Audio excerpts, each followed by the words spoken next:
I went to get a haircut. My barber in St. Louis, it's very rare that I can get a haircut at the same place twice. I know I need one now. Don't look too close. But when I get a chance to go to my barber in St. Louis, it's a treat.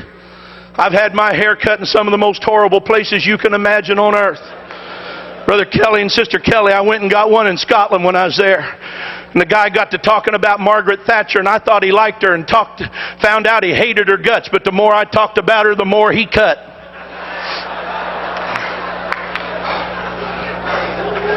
I called my barber, said, "Can you get me in?" They said, "Yeah, come this afternoon." I went to the barbershop, so happy and pleased I was going to get a good haircut from a barber I trust. And when it came time for my appointment, the receptionist come out and said, "Mr. Cunningham, I'm sorry, but your barber had to leave on an emergency. He's not here today, but Julie can cut your hair if you want her to." And I thought, well, I'm here. I need a haircut. Julie will be just fine. About 2 minutes later, a girl stepped around the petition. She had hair that was sticking straight up in spikes. Some of it was purple, some of it was blue, some of it was yellow, some of it was orange. That girl must have had 100 piercings in her face, all around her ears, her lips, her nose. I mean, in the sides of her eyes, she was all pierced up. And under the piercing was all kind of painting. She had on polka dot pants and a plaid shirt. She had on 2 different color socks, and her shoes didn't match.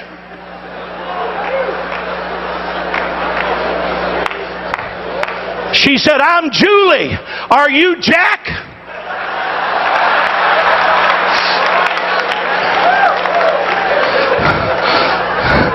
If it wasn't for wanting to please God, I'd have said, "No, ma'am. Jack said tell you he had to leave."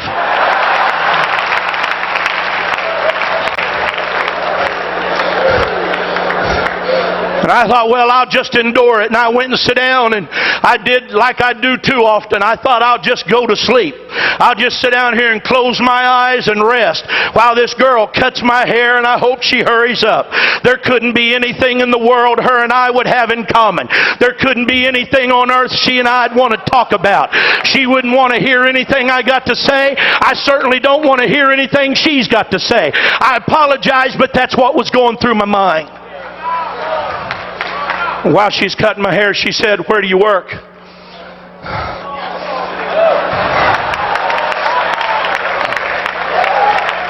So, well, I work over here at the World Evangelism Center. Go to the end of I-70, and right where it butts into 270, that big building right there. And she said, "Oh yeah, I was there the other day."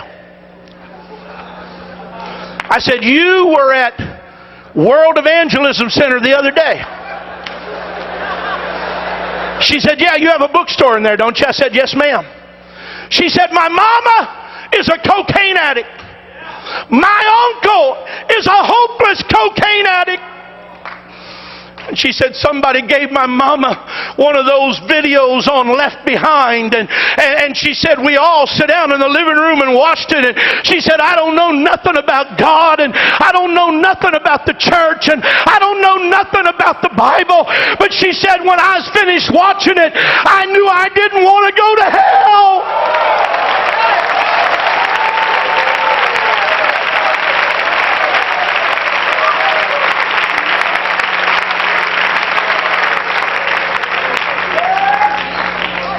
She said, "I went to your bookstore and bought a Bible." She said, "I don't know how else to find out anything about God." She said, "I just bought a Bible and I'm going to start reading it through." She said, "I've had it 2 days now. I've already read," and she named some books that she had been reading from. But she said, "I really don't understand anything about it." And when I looked in the mirror, tears are streaming down her face. The other people that are cutting hair have quit cutting hair. And now they're listening to her talk, and some of them got tears in their eyes. And when I got up out of that chair, I said, "Julie, I want to apologize to you for not telling you about Jesus." I said, "But if you'll stay here, I'm going to go to my office and get a Bible study. And me and you's going to sit out there on that park bench, and I'm going to give you a Bible study and help you know about Jesus."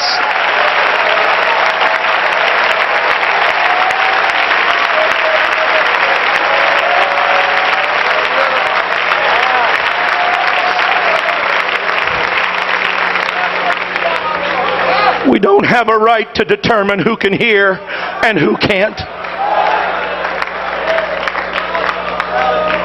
This conference is about passion and purpose. I ask you, what is the purpose of the church? What is the passion of this church? What is our right to existence as a church?